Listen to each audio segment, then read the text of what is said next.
How's it going, everybody? It is Brandon, also known as Mothman, on behalf of Run It Back. I'm with Valyn after a huge win against Cloud9 for the guard in the last chance qualifier. I just kind of want to talk about the approach to this LCQ. You guys kind of had a rough run in the last bit of VCT. Quick elimination for Masters Reykjavik.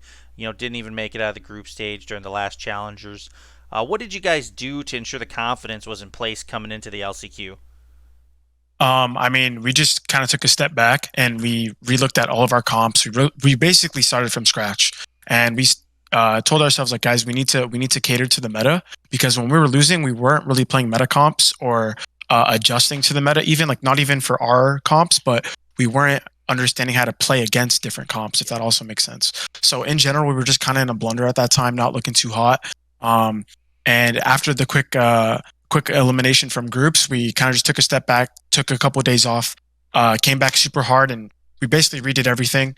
And with that, we built a lot of confidence because we were doing pretty well in scrims. We were playing smaller tournaments and we were losing, so that kind of hurt. But people were giving us a lot of crap for losing in those like tier 2, tier 3 tournaments. But for us, we were literally just trying out new comps. We were seeing what works out, getting some match experience. Not taking anything too literally. And with all that, we kind of just built the best game plan for ourselves going into this event. And because we knew in our heads that we had the best game plan possible, gives us a lot of confidence. Yeah, well, it clearly worked. Two huge wins to start the last chance qualifier. So I got to ask, in that first match against Sentinels, what did you kind of think of Shroud's performance against you guys? Um, I mean, I think Shroud honestly played great. I think he got a little unlucky from the way they put him into the system. Like on Icebox, he was planning a lot. I feel like they weren't utilizing him to the best of his ability.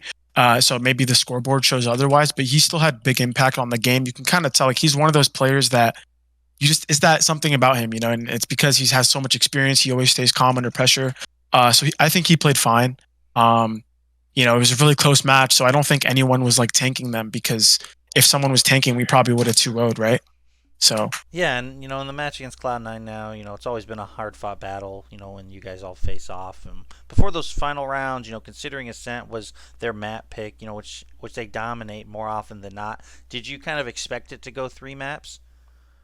um well, we knew their Ascent was very good. Also, we they actually picked Fracture. They picked first. We picked Oh, Ascent. okay, then I have it. Yeah. Okay. No, Well, no still, problem. they Yeah. they have that 71% win rate Right. prior to. So yeah, just what do you think? Did you guys kind of expect it to go the distance like some of these other games Mhm. have been going in the LCQ so far? Yeah. Um, I think it was definitely going to go the distance because we didn't have any match experience on our new Fracture comp. So I'm still confident that we're going to win, but I wouldn't be surprised if we did lose Fracture, because C9 notoriously has been a very strong Fracture team. And even though in practice we may be looking good on this comp we're running, it doesn't always translate into matches because people are playing tighter, people are, playing better Valorant, right? But we did come out swinging. We were looking very good. Came out with a 5-1 start. Fortunately, we let them come back 7-5, but our defense handled it. And when it went to Ascent, I was pretty confident we were going to. We had a very good game plan for their Ascent. Even though it may look like they have a 71% win rate, like their Ascent's insane, we felt like they had a lot of holes that we could capitalize. And, shout out to Cooper and MCE for doing the anti-stratting, and I felt like I knew what they were expecting us to do, and I just kind of finessed my way into some rounds. We had a great T-side half, and it got a little shaky on defense, but we pulled through. Of Okay. Well, yeah, I appreciate you keeping me in check. That's what you're there for. That's what I'm here for.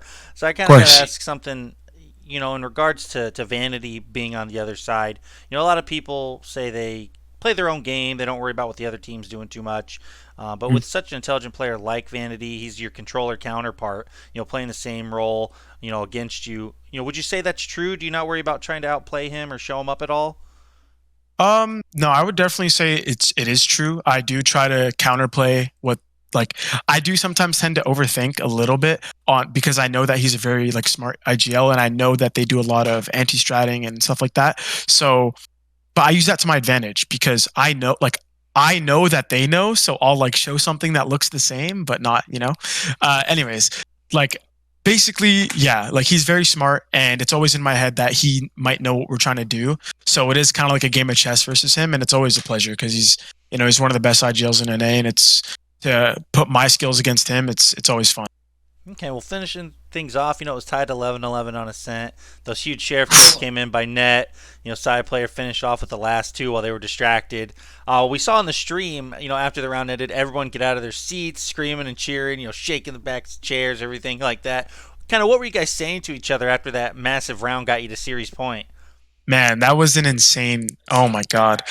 We were just super like hyped up because we knew like I feel like no one said it, but I could tell the energy in the room was like we just won this game. Like that round just won us this game.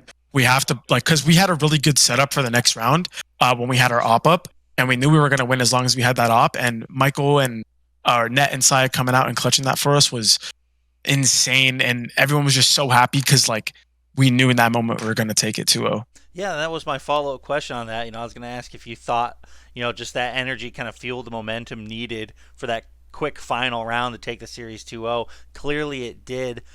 Yeah. Huge victory against Cloud9. So I kind of want to, take a step outside of the server for a second. During the last Challengers playoffs, you were on the desk. You Yeah. look like a natural.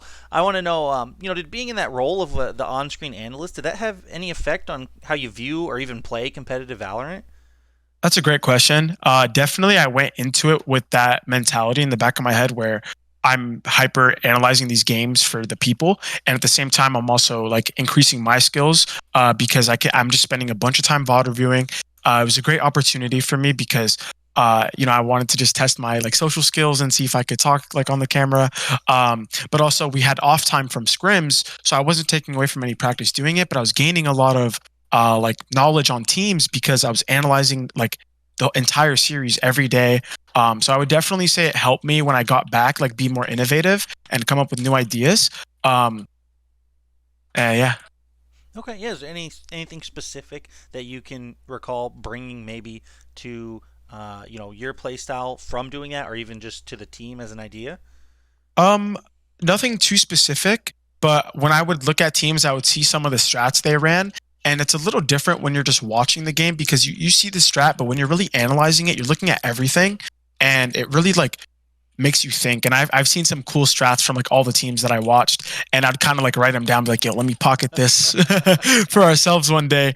Like I remember FaZe had like a really cool strat on Breeze that I took. I won't say which one, but yeah, so I mean, just seeing the innovation from the other teams, seeing their playstyles, how they switch up tempo, just literally Valorant. It never hurts to watch more, right? So yeah. Okay, well, speaking of phase, it's either them or 100 Thieves next. 100 Thieves roster always game, on top of their game. FaZe Clan always high octane, unpredictable. You guys have experience with both. FaZe Clan was a little bit further back than the last time you played 100 Thieves, but I just want to know if you have any expectations on that matchup and then the potential matchup you guys have in the upper final. Oh man, I can't predict that match. Both teams are honestly like incredible. Like FaZe is incredible. So same with the 100 Thieves. If I had to like edge it for a team, I would say 100 Thieves. I think they're looking in form right now, and they just have 5 players that can literally just take over a match, including the IGL role and Stellar. Like he's a great individual player as well. So having 5 players that can execute so well, plus the coaching of Mike's and Sean, like you're just bound to have like a good read on a map, right? And I think if they were to lose, it has to be because FaZe is just doing FaZe things, running them over, like not giving them any space to breathe. Um, but with that said, like I also wouldn't be surprised if FaZe won because they're a team that thrives off confidence, thrives off good starts. You have Dicey and Baby Bay who can just frag out like whenever, like drop plus 20. So honestly, I feel like that's a 50-50 match. And I can't predict, but yeah. Awesome. Well, that's all I had. Again, congratulations on the last huge couple of wins, upper finals ahead. Good luck in the rest of the tournament, and thanks so much for your time. Thanks a lot, Brandon. Thank you. Take care. You too.